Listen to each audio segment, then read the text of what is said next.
light within my heart, light within my thoughts, light within my words. May one and all and everything, blessed and loved, ever be. Welcome. I am Sister Who.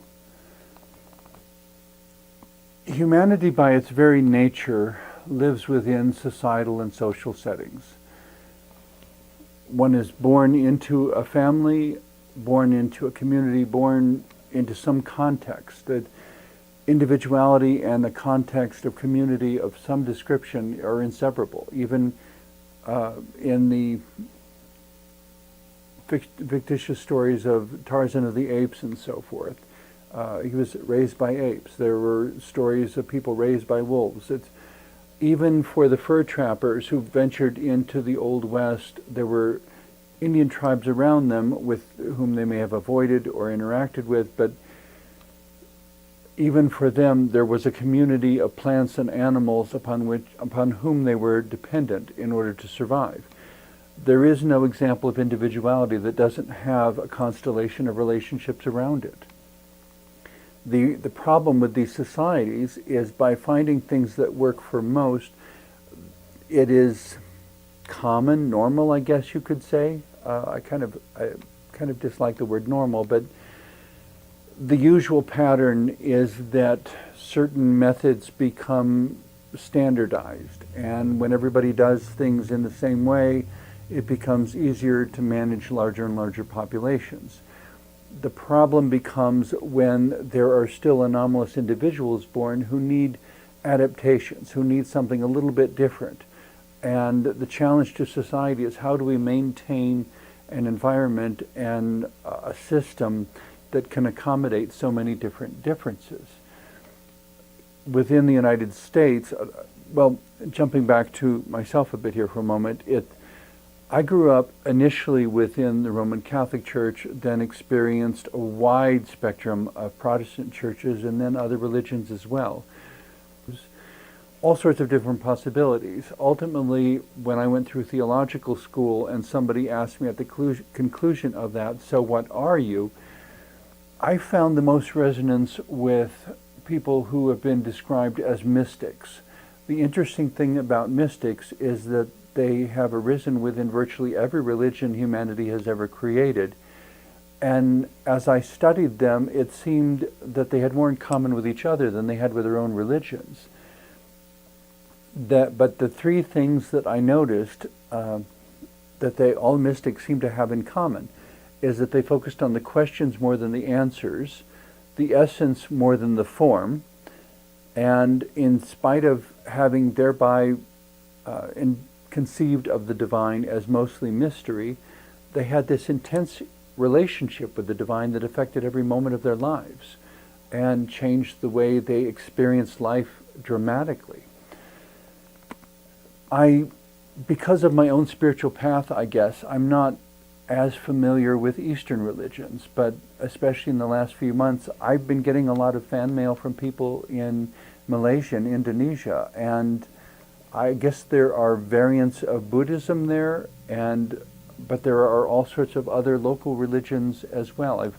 I think I've heard of something called Jainism, and of course, as you get into China, there's all sorts of Asian variants also that are totally unique to that region.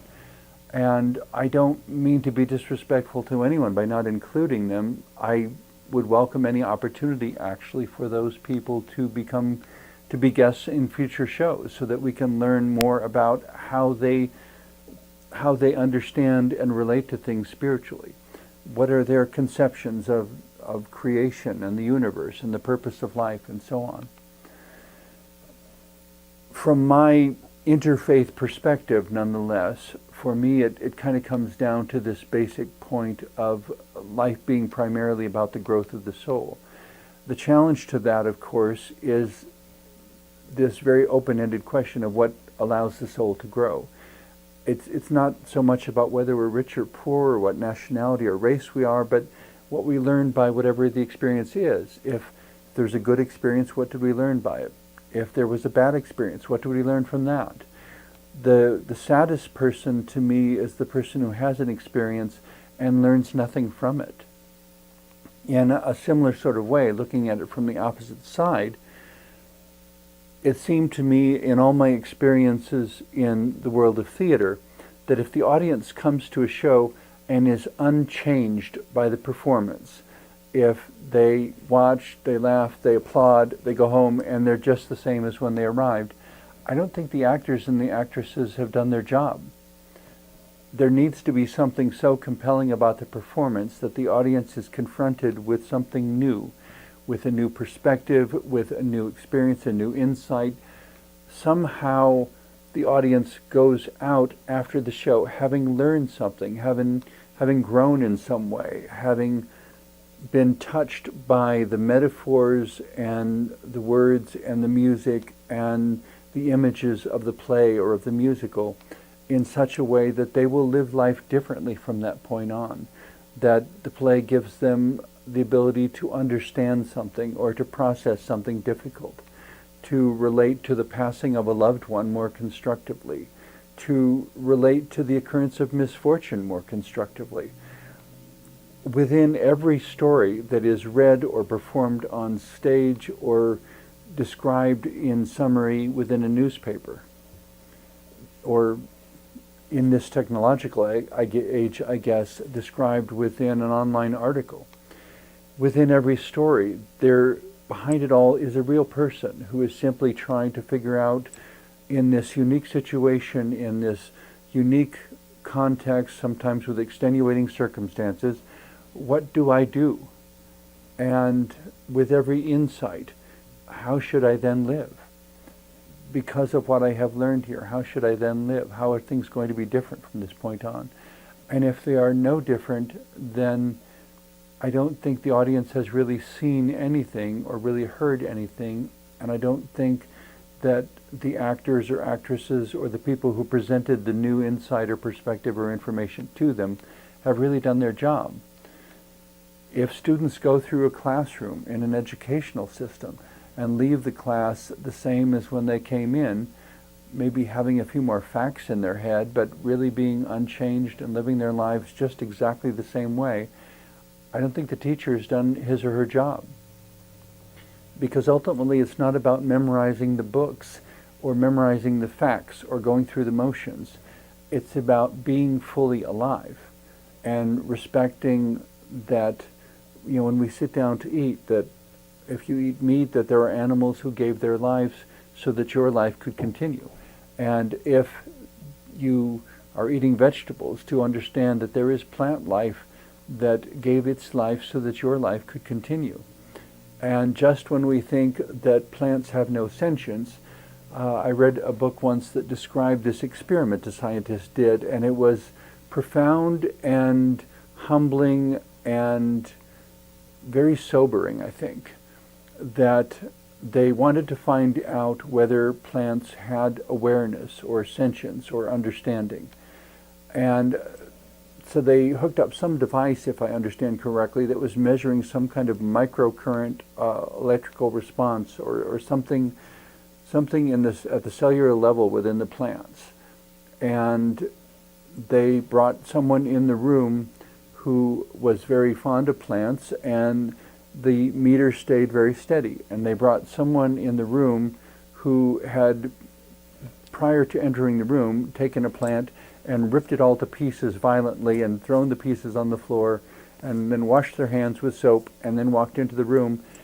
And the plant, the meter registered that the plant knew which person had done something violent to another example of plant life. And of course the scientists were like, whoa, how did this happen? So they decided to do it again, and they got a whole row of people, and they got this plant with all these wires hooked to it to measure its response. And they went down this row of people, and the scientists knew which person, like the one before, had been doing something violent to a plant before entering the room. And the plant picked out that person, and then the plant picked out another person, and the scientists were baffled. And they finally asked this person, "What have you been doing today?" And very sheepishly, the person finally responded, "Well, I trimmed the hedges this morning." The scientists didn't know that. The plant knew because it responded. And that throws humanity into this conundrum, in a sense, saying that maybe plants are aware of what's going on, and they are aware of violence, and we consume them. We're eating another life form. The problem, of course, becomes if we don't eat plants because now we know they can sense us, and we don't eat animals because we can tell there's some sort of awareness there, what's left to eat, and how do we sustain human life? And it's a totally weird digression that I won't get into now, but just to mention it for anyone who wants to do some research. There is actually a group called the breatharians who believe that they can live on the energy of light. And I don't know how much of it's been scientifically tested, but if memory serves me correctly, there's a couple dozen people in the world who define themselves as breatharians who live on light and don't eat anything. And or some of them say they don't eat it because they have to, they eat for pleasure, which of course blurs the line and would have to be disallowed if you're going to do a study to see whether there is some, I don't know if it's meditation or a mindset or a focus or how these people are actually doing this. It would be fascinating if somebody researched that to confirm whether it is possible in some evolutionary way for these people to genuinely and truly be absorbing light and somehow converting it to the energy they need to stay alive without ever consuming anything. There are all kinds of things that humanity is learning. We're in an amazing time where new discoveries are being made, but the hypothesis of each needs to be tested. And when we have all this diversity and all these different perspectives, and it's fascinating, and I want to be inclusive because the more perspectives we include, the more we have the chance to learn and grow, and the more we have the ability to understand. The societal pressure says everybody has to be this way for the sake of a functioning society. The individual who cannot be that way has something valuable to give to humanity. The question is whether humanity has the ability or the predisposition to receive it, or whether it is more important to maintain the ideology. One of my frustrations in theological school was again and again meeting professors who were more committed to their ideology than they were to their students. A professor, for example, who wanted to insist that God is our Father, Father is the metaphor that is correct and right and so forth, and I just cringed at the possibility that there were various people in the room, and the students in the class, who had potentially been abused by their fathers and would have benefited a lot more from having a less anthropomorphic depiction of God. Anthropomorphosis is essentially the dynamic of taking God or whatever and giving it human qualities. For God to be what God is, for God to do what God is described as doing, and to be what God is described as being, God has to be more than humanity, and has to be more than our pathetically small notions of gender. I'm told that scientifically they can actually now prove the existence of 10 genders, but I would imagine that most of the world is not quite up to speed on how do we integrate that sort of thinking, because most of the human population is so accustomed to thinking only in terms of the polarity of male and female. Now we have trans men and trans women also. Growing up Catholic, we also had priest and nun, which in our understanding, throughout Catholic grade school, a nun wasn't a woman and a priest wasn't a man. It was a separate category. All of these things affect our understanding and thereby affect our ability or inability to relate to each other and to collaborate. Ways that the priest or nun could be included in the life of the parish, of the congregation. Included so that they were not ostracized and isolated. But then on the flip side, of course, there are some nuns and monks who chose to be isolated because they were not able to find a way to experience the depths of spirituality they wanted within the cacophony, if you will, of everyday life, of people competing for survival, trying to have sufficient food, clothing, and shelter, trying to create a life while being challenged, societally pressured, if you will, to create a living, because the two are very different pursuits. Creating a living has to do with coming up with bartering for or bargaining for sufficient resources to give oneself food, clothing, and shelter. Food, clothing, shelter, transportation, communication, whatever it is you need to survive in a current place and time. Because housing costs have gone up so much, there are numerous places now where the person has to have a place to live and a place to work, but the two are not in particularly close proximity to each other. So there we have a need for transportation. And if the transportation breaks down, then suddenly they're out of work because they can't get to their job. Then they may lose their home. It becomes this vicious cycle that is catastrophic. It can all be worked out by people taking care of each other, but part of it is recognizing that the world we've created is not just food, clothing, and shelter anymore. It's also transportation. It's also communication. There are a huge number of jobs, if not most of them, that you can only apply for the job online. If you don't have a computer, you can't apply for the job. Well, there are, surprising to some people, I suppose, there are a huge number of people around the world who do not have access to a computer. And because they do not have access to a computer, it's as if humanity itself is being divided, and there are people being left behind who are suffering, and their suffering isn't recognized because it's not seen. It doesn't have a voice on the internet, and if it doesn't have a voice on the internet, it's as if it's not happening. But those are real people, and their suffering is real, and the tragedy is real. And part of legitimately being, or having a legitimate claim to being people who are decent and loving and just and kind and good, is not forgetting that there are people suffering, and that it may take us a while, but we have to deal with that problem too. We can't just wipe it off and forget it and figure it doesn't matter, or close the door on it. It in some ways, well, when I worked at I actually worked for Walmart in a department store during the summers while I was in college. And to me, Walmart is just another corporate department store, but different people have different opinions on it. And of course, at the time I was working for Walmart was before Sam Walton died. And the manager of the store I worked at was an exceptionally good person in the truest sense of the word. And he brought that to how that store was run. And in bringing that to how the store was run, it set a tone for that store that I think would be difficult to find now. But it was specifically because of the qualities that he, as an individual, brought to that situation.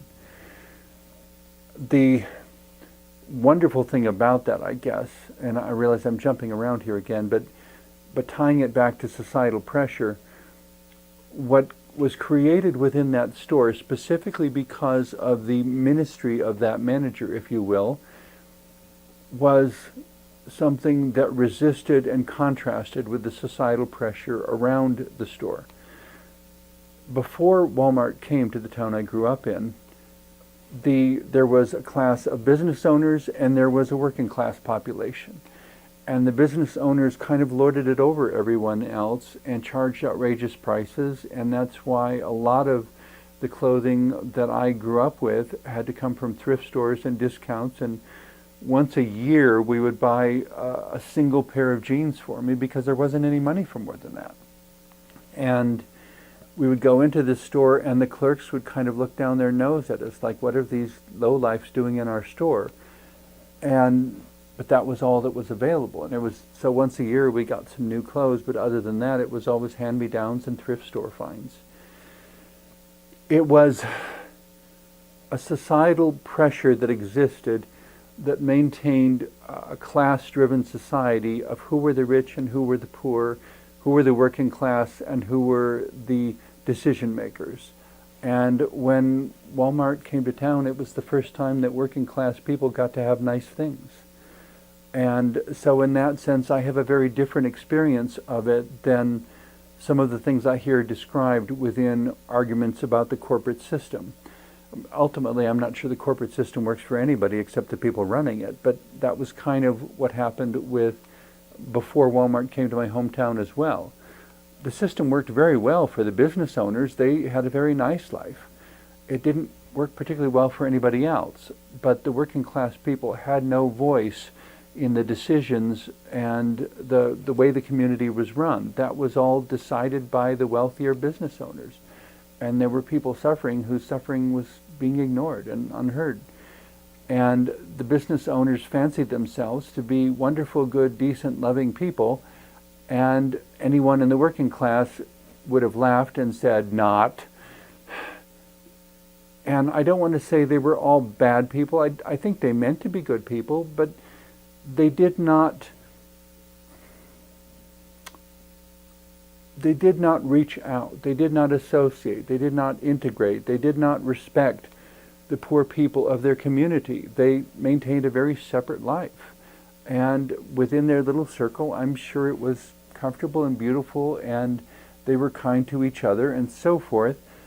And then I suppose that is, where Sister Who would want to step in and say, and why aren't you kind to that person? Well, because they're dirty, uneducated. There's something that I don't approve of. And that's where Sister Who I would come back to saying a person is a person is a person is a person. There is nothing that makes someone ugly faster than being indifferent to the sufferings of another.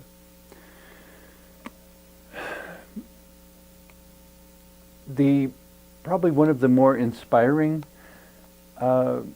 interviews I saw on television a couple months ago was someone who was born into a wealthy family. It was a large corporation. The founders were now deceased, but the heirs, the children and grandchildren of that family, essentially having grown up in that, had inherited the fortunes that their grandfathers and grandmothers had accomplished. And this woman was saying, I inherited a fortune. I was born into this. I didn't earn it. I don't deserve it. There is nothing about it that I can say, makes sense for why I'm here, except for the accident of birth.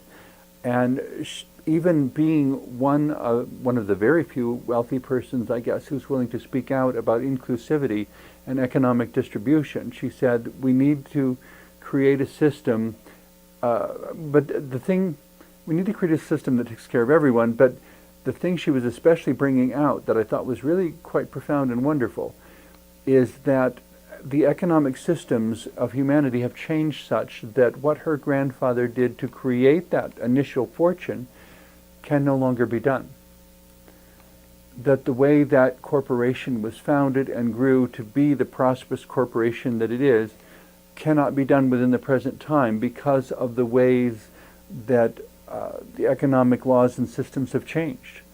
And so she was arguing that we need to reinstate the opportunity so that in this country, in every country, every person has the ability through careful planning and hard work and perseverance to rise to that kind of economic success. Even at a more basic level, looking at the United States and how it was built, there were populations of tribal societies here before the Europeans arrived who had been here for thousands of years and were living in such harmony with nature. It was amazing. And it would be wonderful if a lot of that could have been integrated.